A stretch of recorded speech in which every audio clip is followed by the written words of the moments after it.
Hello and welcome back to another What I Read While Working at 9 to 5 vlog, where I show you what I'm reading, how I'm reading, and how much I'm reading while I work at 9 to 5 in marketing.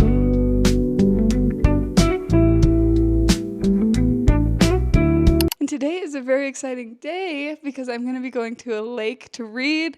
It's very sunny. I have my bikini on. We're going to be reading Blood Over Brighthaven. I have just over 100 pages left. Usually I don't bring a hardcover to a lake day, but desperate times call for desperate measures, and this book has me feeling desperate. It literally is a 5-star read right now. There is literally nothing that could happen to make it not a 5-star read. I'm excited to read it at the lake. Why I'm standing here is because I need to pack some snacks up. Chocolate's probably not a good idea. Definitely these wonderful pistachios. There's not very many of these left, but I definitely want to bring them. We have little Twizzler bites, Nerds gummy clusters. And then I think we're gonna go to get food on our way because I'm hungry and I haven't eaten yet today. It's like 11 a.m. I think I should bring my Kindle. I think I'm going to download something on my Kindle. I don't know how long I'm going to be there, and I don't know how much I'm going to be reading, but just in case, because we are on the tail end of Blood Over Brighthaven.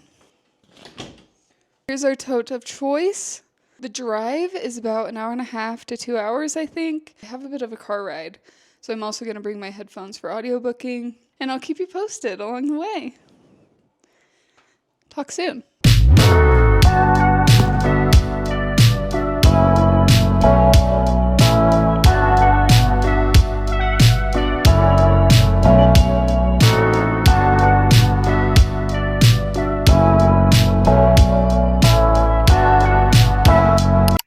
We made it to the lake. I am currently listening to Blood Over Brighthaven. I just got to chapter 21 and there's only 23 chapters in the book. I have just over an hour left of the audiobook, and I didn't even bring my physical book out here because I didn't want to risk it getting damaged. It's a hardcover, literally has sprayed edges. It's not really the lakeside reading vibe. Audiobook it is, and the audiobook is phenomenal. I highly recommend this audiobook. It's so good. This whole book has been tension and building up to this one climax, and that climax just kind of happened, and now it's just in shambles, chaos. There's so many loose ends to tie up, so I'm just really curious how certain character dynamics and character arcs are going to play out. This is a standalone, which is literally insane. On the way here, we actually ended up listening to Yellowface. I was going to just read and just risk being car sick, but it was very twisty, turny mountain roads, so I just really couldn't stomach it. So we ended up listening to Yellowface, which is a really good time, and we only have an hour left of that as well. And the sun is shining. I'm in my happy place. That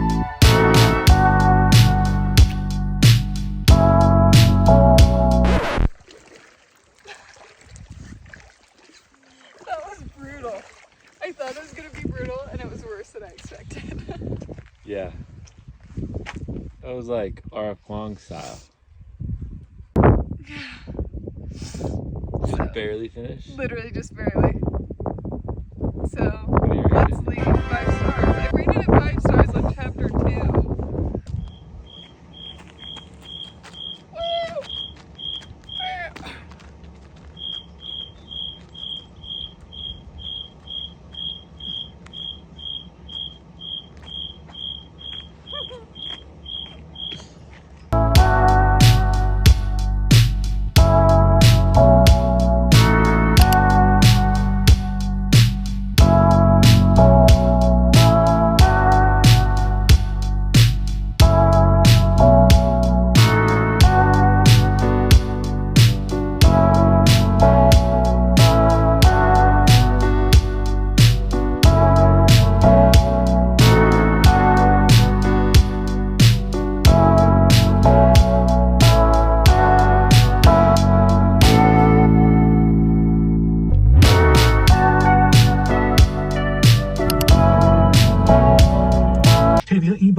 I could name every hall you would need to travel through.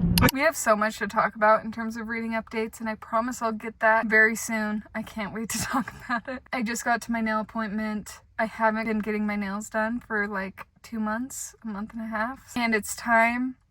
I'm so excited. Look at them from far away. They're just naked right now.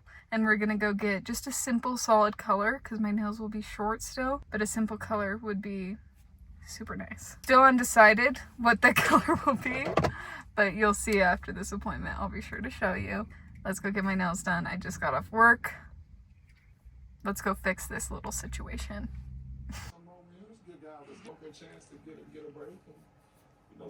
Here's how my nails turned out. They're little short nubs. These are luminary, so they're just like a builder gel. No extensions. These are just my natural nail, and usually I can grow them out with this, but I didn't have them for a while, so we're working with really short nails. Hi, baby.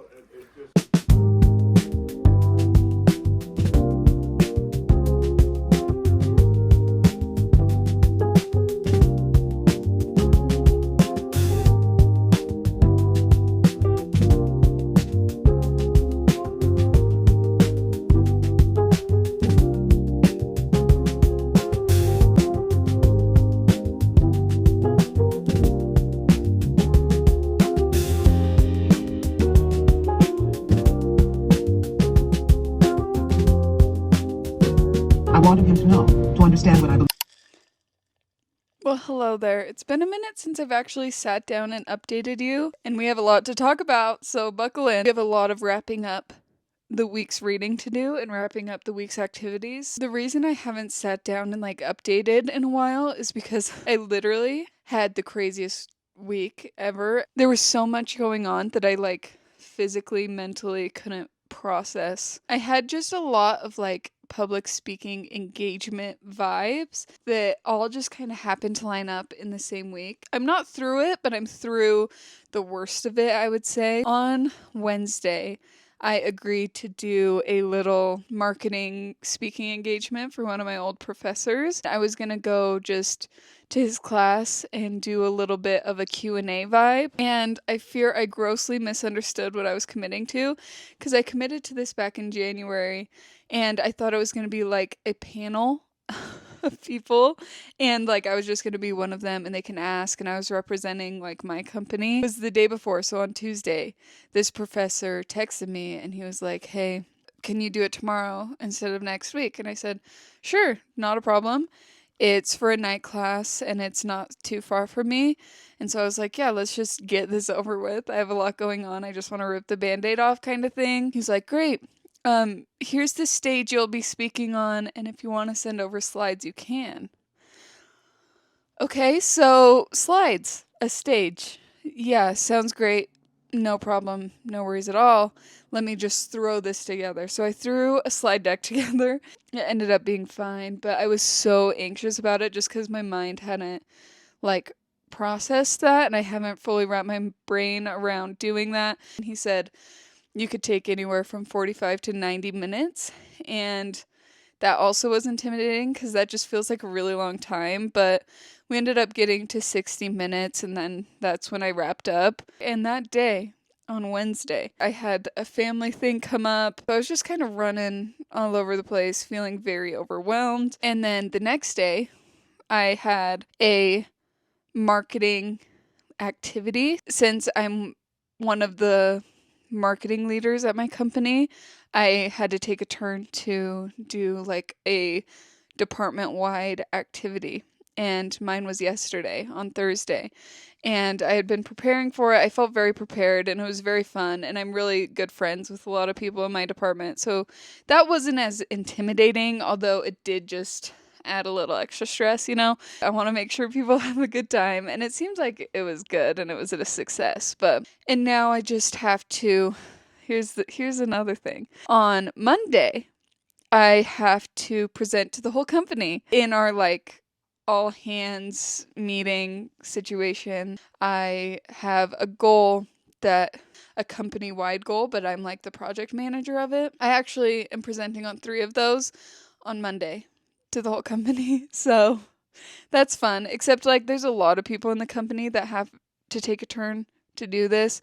So it's not like just me. There's going to be a lot of different people speaking. It's been going on for a long time. So it's not like just me. I'll just kind of blend into the everyone else, I'm hoping. That's just another thing that's come up that I'm like, cool. I just have a lot going on at the moment. And then after that, I have just a couple trainings next week that I need to prepare for. So that's why I've just been kind of frantic, just because I've been really heads down, really tired at the end of the day. Social battery is getting drained. Like my throat feels straight from talking so much. I'm being so dramatic. Good news. I think last Sunday night, I was getting the Sunday scaries pretty bad because of all this stuff that I had coming up. And it was like past 11 p.m. I'm like laying in bed feeling kind of stressed with everything I have going on, and bought tickets to Wicked. So I'm seeing Wicked live Sunday, which I'm really excited about. I love Wicked, and I saw it actually by myself. I went on a work trip with my husband McCoy to London, and while McCoy was in London working, I just had like a solo trip situation, and it was such a cool experience. I mean, I never really had it on my radar to see a Broadway play by myself. I love plays. I love them. I haven't been to a ton, so I am new to this interest and this passion. But as an adult, I've become increasingly interested in like Broadway plays, musicals, things like that. When I was in London, I just wanted to see as many as possible. I saw Les Mis with McCoy and Wicked by myself. I really want McCoy to see Wicked. He has no idea what happens in part 2. He saw part 1 in the movie. We're just going to the Sunday matinee. So I'm really looking forward to that, and I'm hoping that I will be able to have a good, relaxing recharge weekend. Like, a lot of these things are really cool, exciting things. That's just my life updates that have been happening. I would love to give you some reading updates. I showed you my little lake reading situation. I finished Blood Over Bright Haven by ML Wang, and I genuinely don't even know where to start with this one. Not only was the writing so phenomenal, and this is a full standalone fantasy book, it also just hit so close to home. This felt very personal to me. Some of you may or may not know, but I grew up Mormon. I grew up LDS. I deconstructed and left the church a few years ago now. And so this just felt very resonant and very profound. It brought up a lot of really complicated emotions, and our main character was so nuanced and complex. It hit close to home for like so many reasons. And I would recommend this to everyone. I literally have goosebumps thinking about it.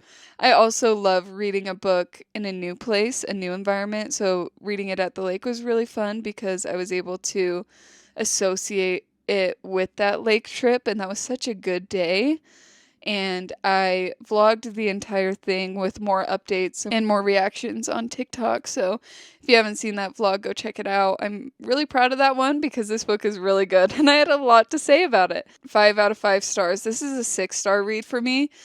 This will be one of my top books of the year, if not the top. It's my favorite book I've read in a very long time. That same day, I actually finished Yellowface by RF Kuang. I have been reading this one somewhat slowly over audiobook with McCoy. It's what we're reading together. I finished this book on that same lake trip, just listening to the audio on the drive. And this was a good one. It was a frustrating one. Our main character is annoying as hell. I've talked about this book a lot in previous vlogs. I did enjoy this book. I mean, enjoy is maybe the wrong word. It was frustrating. It was thought-provoking, though. It made me feel very upset. The ending was so frustrating and overall like a very frustrating reading experience, but that's kind of the intention there. RF Kuang is one of my favorite authors. I've read every book by her, including Catabasis. It's the most different from every RF Kuang book I've read. I think I rated this one 4 stars. And since we finished Yellowface, me and McCoy had to pick up another book to read together in the car. So our next audiobook is Piranesi by Susanna Clark. We are like 15 to 20% done with this book. The narrator is so good, I can't picture anyone else narrating it. And it is very different and a little odd, but in a really good way. It's kind of speculative fiction vibe. And I think I misunderstood what this book was about originally. I thought this was a Greek mythological retelling, but I looked it up and it's an original story. It's about this man who is stuck in the house in the halls of like a labyrinth. He has only communication with one other man, sees minimal other signs of life. He kind of sees himself as an explorer or scientist. I'm really curious how this will kind of go. I've never read anything like it. And then personally, the audiobook I'm listening to is Parable of the Sower by Octavia E. Butler. I've been wanting to get to this for so long. I'm happy that I finally am. So I'm listening to this on my own, like 25% done with it. And it is so eerie because this book takes place in 2025 and this was published years ago. And it's very predictive of our current situation in a lot of ways. This is like a dystopian sci-fi vibe. There was a moment where it was like May 2025, June 2025, and it starts in 2024. And it just feels very spooky and alarming in a time where it's already feeling kind of dystopian. This just hits home and it feels predictive of our current government situation. And that just makes me feel scared. Our main character is a young woman named Lauren, and she's writing in her journal about her life in a dystopian, closed-off society where a drug causes people to have the urge to set things on fire, and it kind of plagued society in America. Again, enjoying it may not be the right word.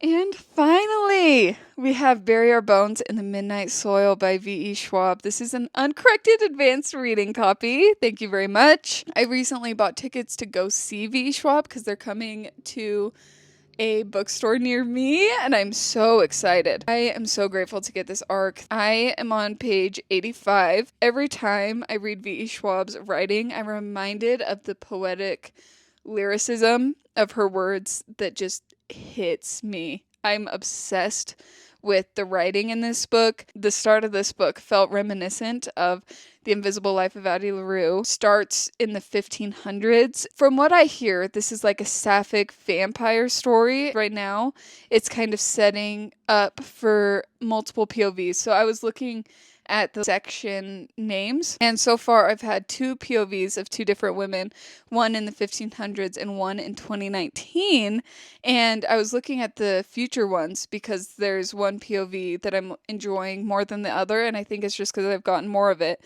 I was looking at the chapter names, and they're names of women that I have not met yet, and I'm so curious how those POVs will intertwine and where they're going to come into play. And I tried not to look too much at like times and stuff like that because I don't want to spoil it for myself. I was just curious when I was going to read the next POV. This was a highly anticipated one for me, and I'm really excited to be reading it before I see V.E. Schwab in person. I've met RF Kuang, I've met Olivia Blake, but I've not yet seen V.E. Schwab, and those are like my holy trinity. This I can only read physically, again, because it's an arc, so an audio is not available yet. On the back, it says that Bury Our Bones in the Midnight Soil is a perfect mix of The Invisible Life of Addie LaRue and Vicious. Both 5-star reads for me, if you didn't know. And another blurb is, Schwab has crafted a vicious take on feminism, love, and what it costs to survive. Another blurb is equal parts satisfying and unsettling. It's really about hunger and rage and grief and our soul-deep need for connection. I have chills. The final blurb I'll read is, their stories intertwine together in a knot that tightens like a noose before the inevitable end, and I couldn't look away. So I'm really excited to sink my teeth into this one, pun intended, this weekend. I've heard other ARC readers saying that this is V. Schwab's best work yet. Victoria, I don't know how you could do better than Vicious and Addie LaRue, but some people are saying you've done it, and I believe them. And that is my reading update for this week. What a crazy week it was. And that's just the reality of working a 9-to-5 and being a reader and trying to be a bookish content creator. Sometimes things just get a lot, but I'm so grateful for it and I love creating content. So I really appreciate you being here. Thanks for watching. I'll see you in the next episode of What I Read While Working a 9 to 5, and happy reading.